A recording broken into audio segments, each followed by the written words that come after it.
Since last year, I have consciously made an effort to build my business on my gut feeling, sharing my story, choosing those images that inspire me and give more value than I can receive. Deep initial love,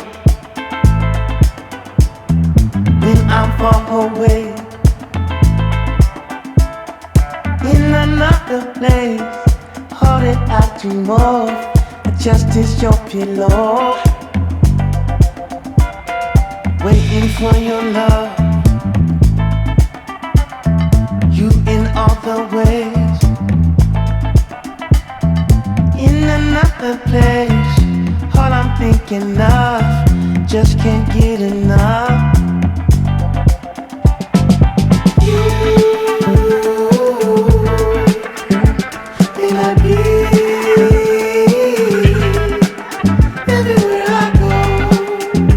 And look, now I'm here on stage.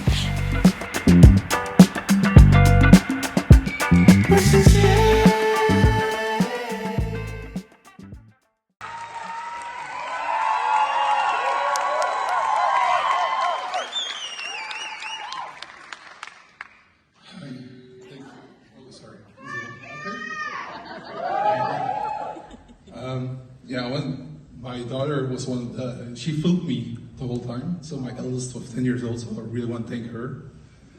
I'm ready to go. So I want to present you today a little story that starts with uncertainty and focuses on embracing your own journey, learning to say yes and no, and trusting your gut feelings.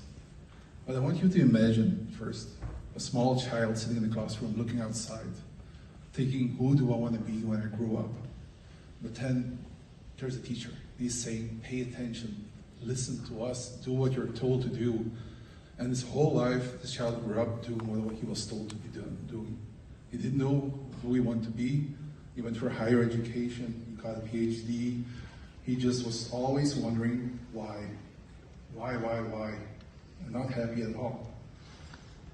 He felt lost. And I was the child, and I was feeling lost. And on paper, my life seemed perfect. I had a good job, I had a great education, I had a beautiful family and house, and I hated going to work. I hated getting up, and I was scared. I got fired, I got a depression, and I didn't want to be here anymore. I didn't feel I belonged on this planet. Luckily, I had my beautiful family, and their love kept me here. And they made sure that I was going somewhere. And they helped me, and it's my wife who finally gave me the push and the permission to say, let's explore photography. So after a big sad moment, I changed everything I knew.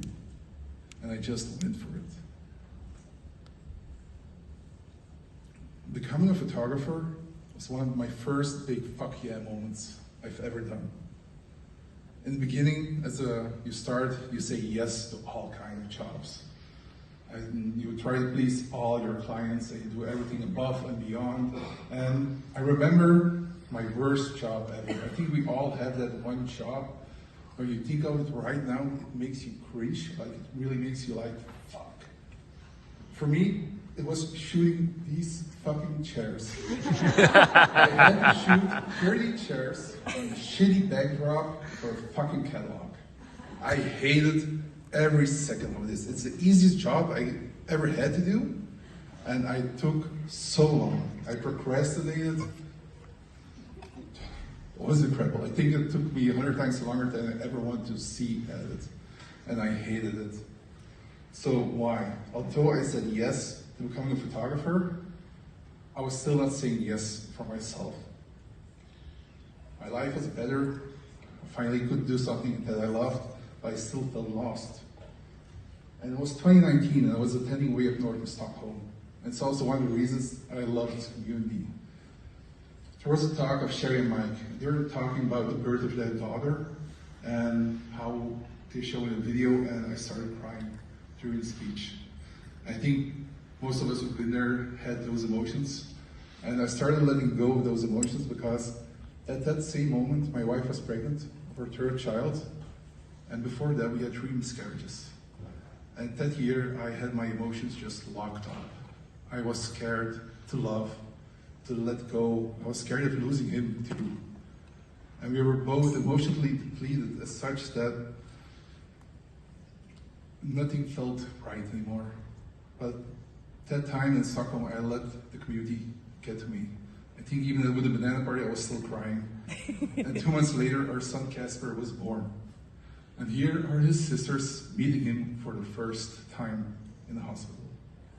It was a bit early, but everything is okay. You saw him in the video. But then I knew I needed to change. I learned to say yes, but now I need to learn to say no to the things that were pulling me away from myself and the things that were pulling me away from my family. But here's the twist. It wasn't just about saying no. It was about reconnecting with my gut feelings and learning to stop pleasing other people. I think, do you remember a time where it was easy for you to say yes or no to things? For me, I have to go back to when I was a child, or look at my own kids who can say yes with a big smile and no with lots of confidence. For them, it's completely natural. The world feels so much simpler, and I'm jealous. So how fun and liberating would that feel to us? Now, as today as a photographer, for me, it's not as easy to say yes and no. But still, yes and no are such easy words. And I want you to feel the power of those words when you say them. I want you to own those yes and no when you use them. Wouldn't it be amazing to have the feeling when you can say them to the right things? Or the feeling of saying yes to something you're passionate about, and feel that enthusiasm, that energy, let it fuel our artistry. For me, when I say yes to a wedding, it's not a job anymore. I just am in that moment present, I'm having fun, and I love the mother-in-law who's bitching or something else, or the changing the lights and the tears of everybody, and I just can enjoy it.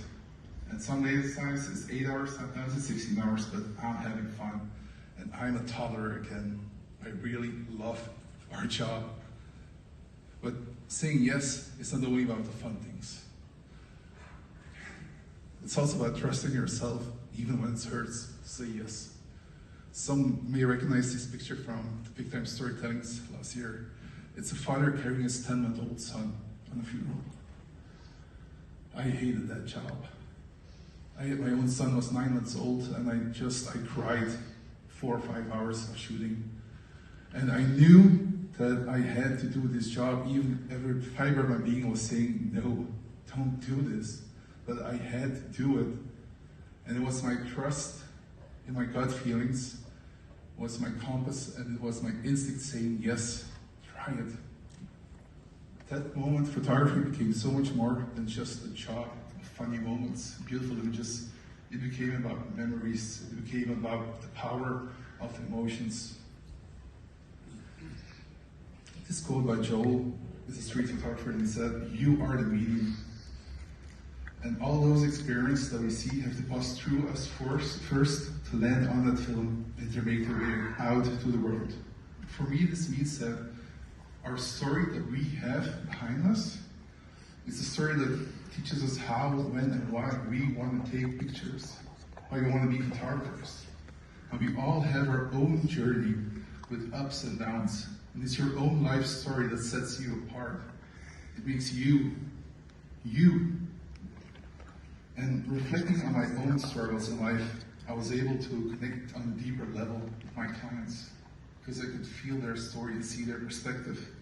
And by saying yes to the right things, I discovered that I could really trust my own gut feelings, follow my passions. And I was able to create images that spoke to my own heart, but also to the heart of my clients. And I want you to embrace your own journey because it makes you unique. And this is your SAG. We are with 500 people here, but everybody is just one person. And that's amazing. And as you heard from my own story, it doesn't have to be perfect. Don't be afraid to show people who you are, what you think, what you like. You can be fun or sad or goofy, or it can feel so stupid to share your story. Don't worry. Allow yourself to have that voice and let it shine. Get it out into the world, and the right clients will find you. They will love it, and they will connect to you. And when you meet them and they book you, you know those are the right times when you want to scream, fuck yeah, I can do this job.